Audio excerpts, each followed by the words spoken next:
नमस्कार दोस्तों, आपके अपने चैनल हमारे संस्कार में आपका बहुत बहुत स्वागत है। आज हम आपके सामने प्रस्तुत करने जा रहे हैं बैसाख महात्म्य कथा अध्याय 13। लेकिन उससे पहले अगर आप चैनल पर नए हैं और अभी तक चैनल को सब्सक्राइब नहीं किया है तो आप सभी से निवेदन है, प्लीज़ हमारे चैनल को सब्सक्राइब करें, वीडियो को लाइक करें, ज़्यादा से ज़्यादा शेयर करें ताकि इस कथा के श्रवण का लाभ और लोगों को भी मिल सके। बेल आइकन को दबाना ना भूलें ताकि हमारी आगे आने वाली हर वीडियो की जानकारी आपको नोटिफिकेशन के जरिए मिल जाया करे। कमेंट्स बॉक्स में जय श्री कृष्णा हर हर महादेव लिखना ना भूलें। आपका ये छोटा सा प्रयास हमारे हौसलों को बुलंद करता है और हमारी बहुत मदद करता है। परमपिता परमेश्वर की कृपा आप सभी पर हमेशा बनी रहे। आइए अब सुनते हैं बैसाख महात्म्य का आगे का वृतांत। अभी ये यम का ही प्रसंग चल रहा है। ब्रह्मा ने कहा, आपने क्या ऐसा देखा जो आप इतना दुखी हो रहे हैं? साधु संतों को कष्ट पहुंचाने से मृत्यु के बराबर कष्ट होता है। हरि का नाम लेने मात्र से महान लोक की प्राप्ति होती है। तो क्या राजा की आज्ञा से प्रजा हरि के लोक को नहीं जाएगी? गोविंद को किया गया एक प्रणाम 100 अश्वमेध यज्ञों के पश्चात किए गए समापन स्नान के समान होता है, जो कि अति लाभदायक और पुण्यदायी होता है। जो व्यक्ति यज्ञ करता है वह पुनर्जन्म लेता है, लेकिन हरि को किया गया प्रणाम अगले जन्म को रोकता है, यानी उसे आवागमन के बंधन से मुक्ति मिल जाती है। यदि उसकी जिह्वा के अग्रभाग में हा और री ये 2 अक्षर विद्यमान हैं तो उसके लिए कुरु अक्षेत्र और सरस्वती भला किस काम की। यदि कोई ब्राह्मण चांडाल स्त्री के साथ संभोग करता है, विशेषकर जब वह मासिक धर्म के दौरान रहती है और उससे गुजर रही होती है, तब भी यदि वह मृत्यु के समय भगवान विष्णु का स्मरण करता है तो वह भगवान विष्णु के लोक को प्राप्त होता है, अर्थात वैकुंठ के वास का अधिकारी हो जाता है। क्योंकि भगवान विष्णु को उनका स्मरण प्रिय है, अतः निषिद्ध भोजन के फलस्वरूप उत्पन्न हुए पापों के बावजूद मनुष्य भगवान विष्णु के साथ उनके सायुज्य यानी सानिध्य को भी प्राप्त कर लेता है। हे यमराज, यह बैसाख मास भगवान विष्णु को अति प्रिय है। इसका पवित्र अनुष्ठान सुनने से भी मनुष्य सभी पापों से मुक्त हो जाता है, चाहे वह उसके इस जन्म के पाप हों या किसी पूर्व जन्म के। तो फिर क्या यह विशेष रूप से कहने की आवश्यकता है कि जो व्यक्ति पवित्र अनुष्ठानों के पालन में तत्पर रहता है यानी उनमें लगा रहता है, वह विष्णु लोक में जाता है। जब कोई बैसाख अनुष्ठानों की महिमा का गान करता है यानी इसको पढ़ता है, सुनता है या दूसरों को सुनाता है, तो पुरुषोत्तम प्रसन्न होते हैं यानी विष्णु भगवान अति प्रसन्न होते हैं।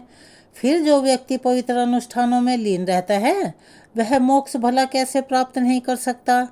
जगत के स्वामी पुरुषोत्तम भगवान हमारे पूर्वज हैं। यह राजा बैसाख मास में ये पवित्र अनुष्ठान करता है जो उसे भगवान को पसंद हैं, इसीलिए विष्णु उससे प्रसन्न रहते हैं। वे हमेशा उसके साथ खड़े रहते हैं और उसकी मदद करते हैं। वह जहाँ कहीं भी उन्हें पुकारे, प्रभु दौड़कर उसकी रक्षा और सहायता करते हैं। हे यम, आप उसे दंड देने या शिक्षा देने के योग्य नहीं हैं। वासुदेव के भक्तों के लिए कुछ भी अशुभ नहीं होता। उन्हें जन्म, मृत्यु, बुढ़ापे और बीमारी से डरने की कभी भी आवश्यकता नहीं है, क्योंकि वह सभी चीज़ों पर अजेय हो जाता है। कर्मचारी को अपने स्वामी के कार्य में अपनी अक्षमता के अनुसार तत्परता से लग जाना चाहिए। उसे उतने में ही संतुष्ट हो जाना चाहिए, इससे वह नरक में नहीं पड़ता। यानी कि जो भी उसका मालिक उसे काम दे उसे पूरे धैर्य, लगन और स्वामी भक्ति से करना चाहिए।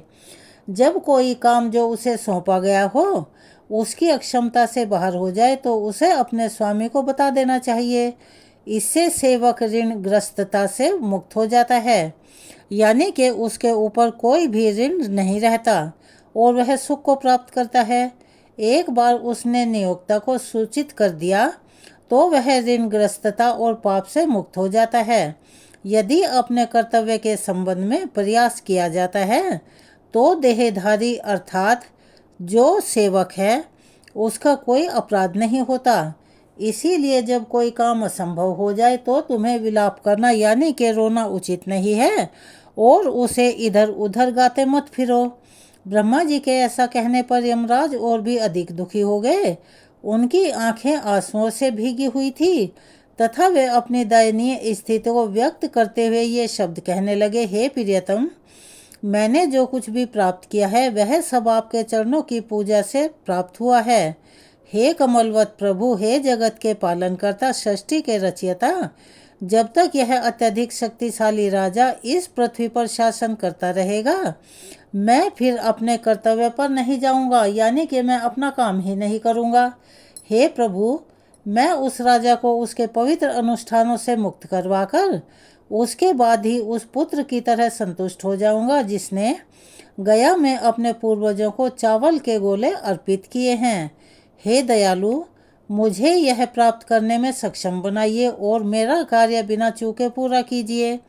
उसके बाद मैं एक बार फिर बीमारियों से, इन दुविधाओं से, इन समस्याओं से मुक्त हो जाऊंगा और आपके आदेश का नियमित और श्रद्धा से पालन करूंगा। यमराज की बात सुनकर ब्रह्मा जी पुनः चिंतित हो गए। उन्हें अनेक प्रकार से सांत्वना देते हुए ब्रह्मा जी ने पुनः कहा, जो राजा भगवान विष्णु के पवित्र अनुष्ठानों में लीन है उसे आप नहीं रोक सकते। यदि आप क्रोध में आकर उसे चकमा देना चाहते हैं या उसके साथ छल करना चाहते हैं तो प्रतीक्षा करें, तो हम पहले हरि के पास जाकर उन्हें सारी बातें बता देंगे। उसके बाद जो उनकी राय होगी, जैसा वे कहेंगे हम वैसा ही करेंगे। वे ही संसार के निर्माता हैं, वे ही धर्म के रक्षक हैं, वे ही हमारे मार्गदर्शक, दंड देने वाले, निर्माता और नियंत्रक हैं, यानी वो हम सभी पर नियंत्रण रखते हैं। हे धर्म, जब वह कुछ कह चुका है तो आगे कुछ कहने को नहीं है, किसी तर्क की गुंजाइश नहीं है, हमें आगे विवाद करना उचित नहीं है। पृथ्वी पर भी राजा के निर्णायक आदेश के बाद हम किसी को बहस करते हुए नहीं देखते। यमराज को इस प्रकार सांत्वना देकर ब्रह्मा जी उन्हें साथ लेकर क्षीर सागर में गए और पुरुषोत्तम की स्तुति की, जो गुणों से रहित ज्ञान स्वरूप सांख्य और योग से ही प्राप्त होने वाले एकेश्वर और अद्वितीय हैं। तब ब्रह्मा द्वारा स्तुति किए जाने पर भगवान विष्णु उनके समक्ष प्रकट हुए। यम और ब्रह्मा ने तुरंत उन्हें दंडवत प्रणाम किया, मेघ की गड़गड़ाहट के समान, परंतु गंभीर वाणी में महाविष्णु ने उनसे कहा, तुम दोनों यहाँ किस लिए आए हो?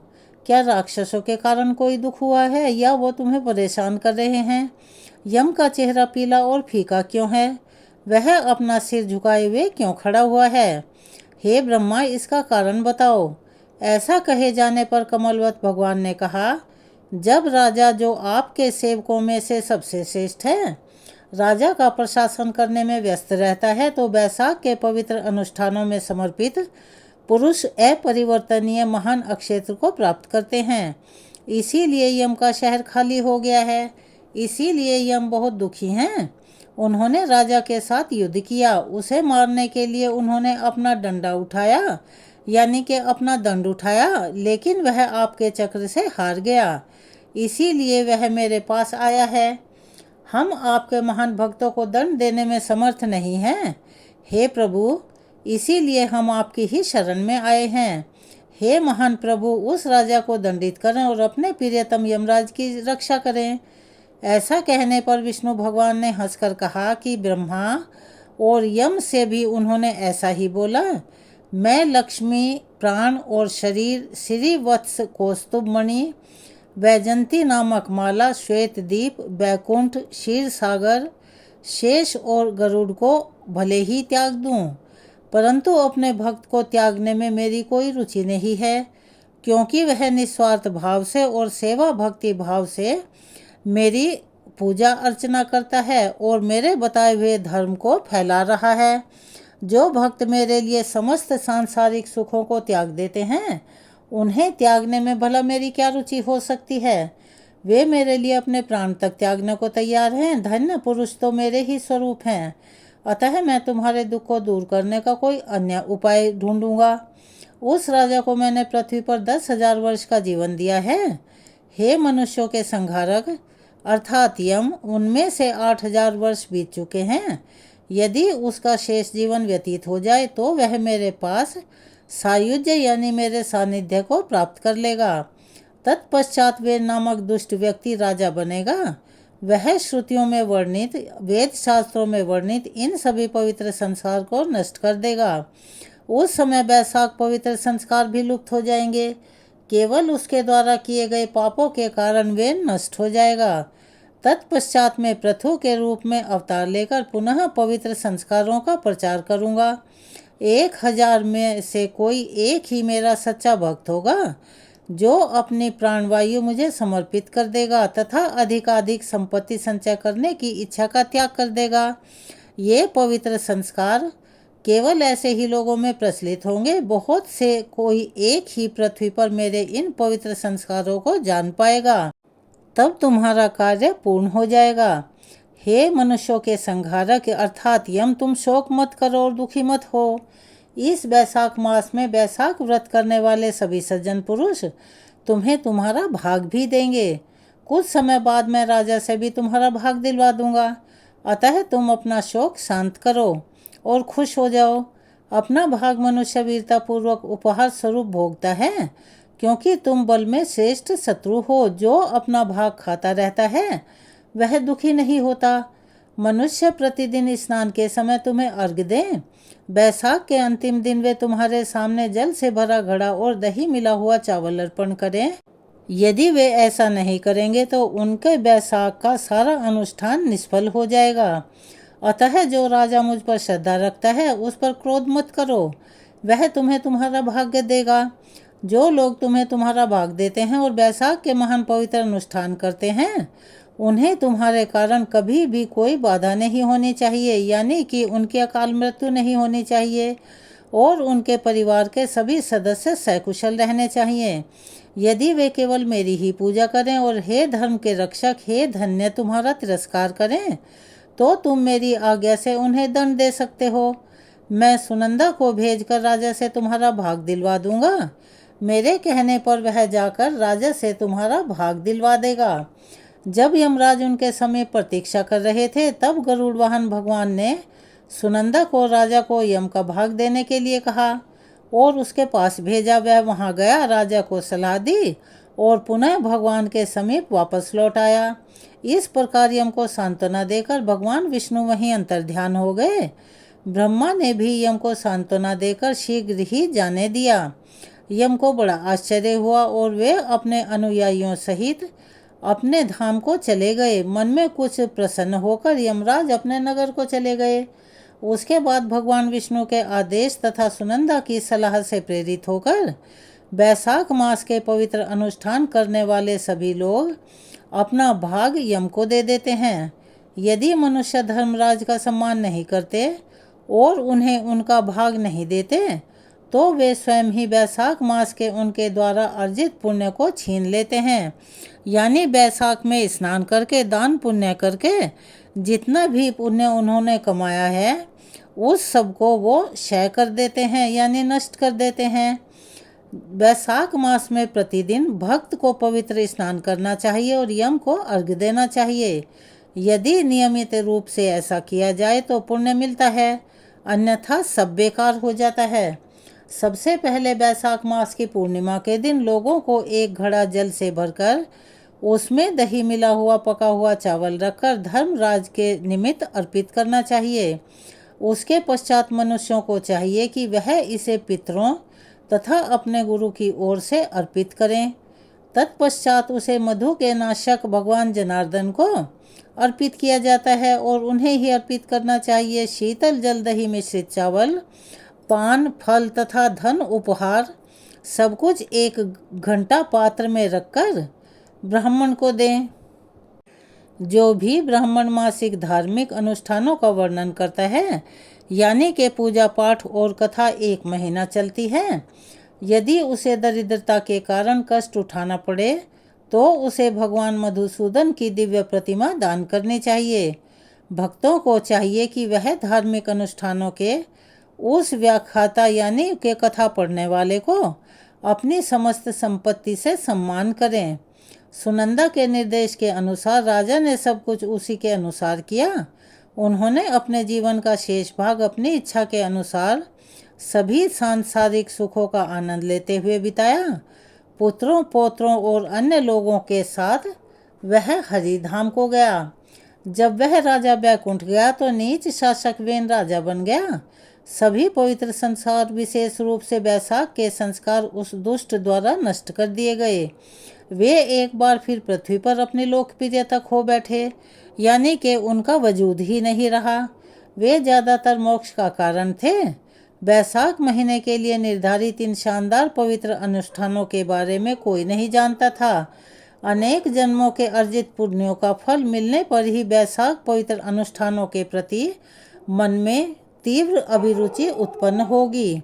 अब आप सबकी यह जानने की जिज्ञासा होगी कि वास्तव में दुष्ट राजा वेन पूर्व मनवंतर में कौन था। इक्ष्वाकुवंशी यह राजा इस वैवस्वत मनवंतर में विद्यमान है। यह बात मैंने पहले भी सुनी है, अब आप इसका भी वर्णन कर रहे हैं। वह कीर्तिमान बैकुंठ चला गया है, उसके बाद वेन राजा होगा, यह कैसे हो सकता है? हे महाबुद्धिमान श्रुतदेव, इस संदेह को दूर करें। युगों और कल्पों की व्यवस्था में इस अंतर के कारण ही पुराणों में विरोध है।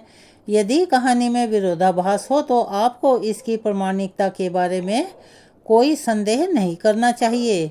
हे राजन, जब प्रतिदिन कल्प बीत जाता है तब यह कथा स्थायी और महान है। इसे मार्कंडेय जी ने मुझसे कहा था, और हे राजन, मैं आपको बता दूं, इसे आपसे भी कहा गया है। इसीलिए बैसाख संस्कार प्रचलित नहीं होने चाहिए, यानी कि हर किसी के सामने नहीं बताने चाहिए। बहुतों में से कोई एक ही इसे जानता होगा। वह सांसारिक सुखों से अनासक्त होगा, यानी सांसारिक सुखों में उसकी कोई भी रुचि नहीं होगी, और वह भगवान विष्णु को समर्पित होगा, और मृत्यु के उपरांत वह अवश्य ही बैकुंठ को प्राप्त करेगा। जो भी प्राणी इस कथा को पढ़ता है, सुनता है या दूसरों को सुनाता है या कथा सुनने के बाद हुंकारा भरता है, उन सभी पर भगवान विष्णु और माता लक्ष्मी की कृपा हमेशा बनी रहती है। आज के वृतांत को हम यहीं विराम देते हैं। इसके आगे का वृतांत हम अपनी आने वाली वीडियो में सुनाएंगे। कृपया उसे भी अवश्य ही सुनिएगा और पूरा सुनिएगा। अगर आप हमारे चैनल पर नए हैं और अभी तक चैनल को सब्सक्राइब नहीं किया है तो प्लीज़ हमारा आपसे निवेदन है कि चैनल को सब्सक्राइब करें, वीडियो को लाइक करें, ज़्यादा से ज़्यादा शेयर करें ताकि इस कथा के श्रवण का लाभ और लोगों को भी मिल सके। बेल आइकन को दबाना ना भूलें। कमेंट्स बॉक्स में जय श्री कृष्ण, हर हर महादेव अवश्य ही लिखें। अपना प्यार और सहयोग देते